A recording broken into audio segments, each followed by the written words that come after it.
clicked this title because it sounds dangerous. And that's exactly why we should start blunt. Power over someone isn't the goal. What most men actually want is influence, respect, and the kind of presence that draws someone in willingly. This video is for the man who wants to be magnetic without being manipulative, to lead without breaking, to be steady when everything else is loud. If you want control, first aim for mastery of yourself. Picture this. Alex gets jealous, texts every hour, and corners her at a party to clear things up. He thinks intensity equals attraction. It doesn't. It looks small. Another scene. Mike is calm when his girlfriend unloads, but he shrugs everything off and never holds boundaries.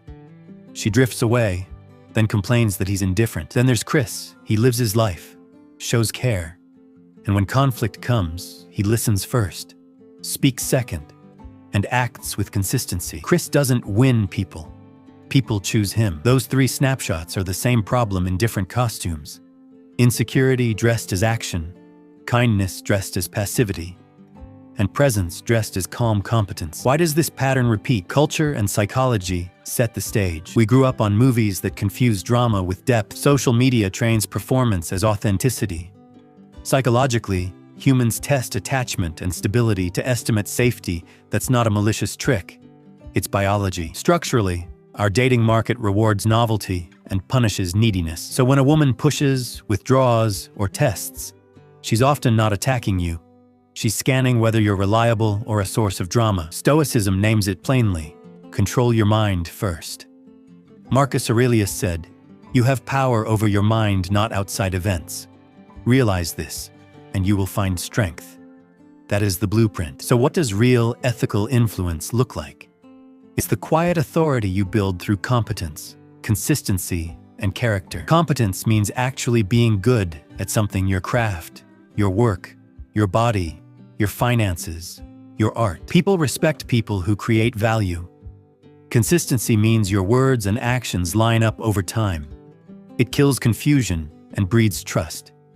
Character means holding firm boundaries while being kind, owning mistakes, apologizing when you're wrong, and not gaslighting anyone for personal gain. Those three together are magnetic because they promise predictability and growth, and humans instinctively lean toward that. Tactical moves, without being ugly. First, master your immediate reaction. When she tests you cold shoulder, passive aggression, or sudden distance, your first task is to calm down. Breathe, label the feeling, and refuse to perform. Emotional regulation is the single most underrated attraction skill. Epictetus put it like this: "It's not what happens to you, but how you react to it that matters."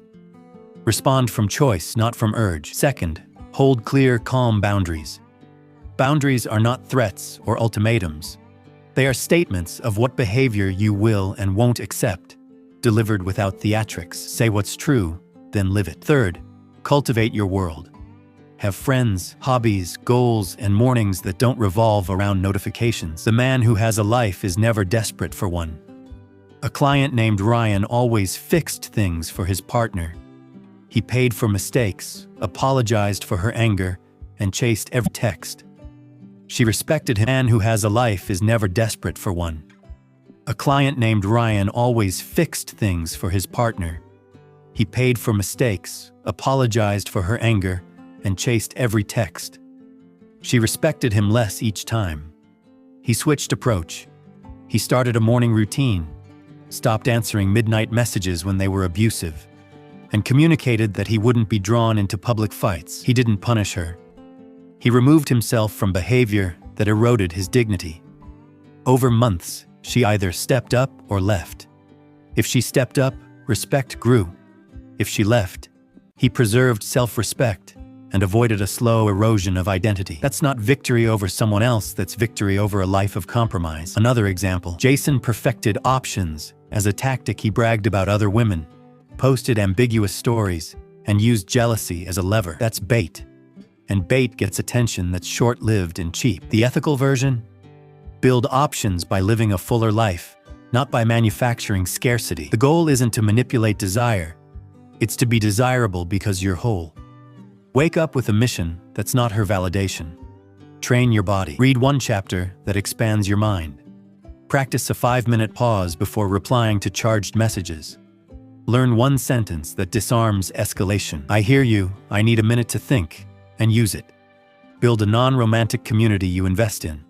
Money, fitness, competence, these aren't flexes. They're baseline credibility. When you combine inner calm with outer capability, you create a gravitational pull that doesn't need tricks. Now the brutal truth. Power built on coercion or fear is brittle. It collapses the moment someone refuses to follow. Real power is permission granted because people feel seen, safe, and challenged to be better. You don't want someone to obey you. You want someone to choose you. That's the difference between authority and tyranny. Be the man people willingly follow because you make life better, not because you make it harder. Practice humility. Say, I was wrong, without adding a justification. Use vulnerability. Honestly, vulnerability is not a weapon. It's a bridge. Be slow to anger, quick to accountability. The stoic craftsman builds a life that outlasts momentary drama. He wins by being boring in the best way. Predictable, reliable, and improving. If you leave this video with one sentence, let it be this. Influence over people starts with mastery over yourself. Build competence, keep boundaries, cultivate your life, and treat power as stewardship, not conquest. That's how you gain real authority in relationships, not as a ruler, but as a partner who elevates. Do one thing now. Pick one area to improve this week and commit to it silently. If you want real scripts for hard conversations that preserve dignity, or a 30-day routine to build calm authority, subscribe and I'll walk you through it without fluff. No tricks, just craft.